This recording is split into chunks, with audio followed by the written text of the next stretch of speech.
Na vile serikali ilikubali tukavunja baraza la mawaziri. Sasa tuko na broad based government, serikali, government of national unity. Serikali ambayo iko na kila pembe ya nchi regardless of how they voted.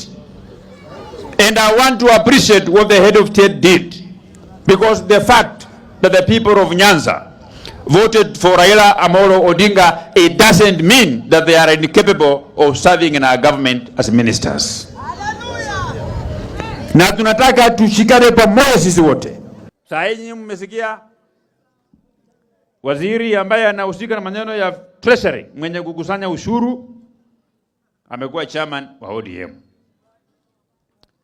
Waziri mwenye anashughulika na maneno ya kawe ya stima, ambaye inahitaji pesa mingi sana, Opiyo Wandayi, kijana yetu kutoka hapa Siaya, amekuwa amekaa hapa Malakisi kwa miaka zaidi ya 12. Hapa Malakisi hapa. Hata iko watoto wengine hapo wako na masikio kama yake. Wake hata alikuwa anakaa hapo, iko maneno alifanya hapo, watoto wake wako hapo. Hiyo ni shemeji yetu. So, mambo sasa imebadilika. William Ruto ambaye ndio rais yetu ni mtu ambaye anasikia sauti ya Wakenya na sauti ya Mwenyezi Mungu. Wale mawaziri ambao sasa saa hii tumewatoa huko kwa ODM, walikuwa wanaongea bungeni kuanzia asubuhi mpaka jioni.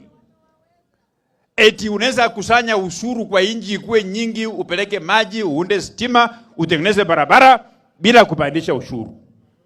Na tukaona ni kama wako na akili. Ni kama hao wanaweza fanya miujiza serikali ikuwe na pesa nyingi kuliko kupandisha ushuru. Na ndio rais, tukamwambia rais, ukitaka inji yetu hii iende vizuri, wale ambao wanasema kwamba tunaweza zalisha uchumi, tunaweza tafuta pesa ya kujenga barabara, ya kupeleka stima, ya kulete maji, bei ya mafuta iteremuke bila kuongeza ushuru, tukasema chukua wale wenye mbao wanasema pale, mmoja akwe ndio waziri wa stima na mwingine ndio akwe ndio waziri ya kukusanya ile ushuru. So the economy of the country now is being driven by the same people who are giving us lectures that we can grow the economy, that we can raise revenue without necessarily increasing the taxes.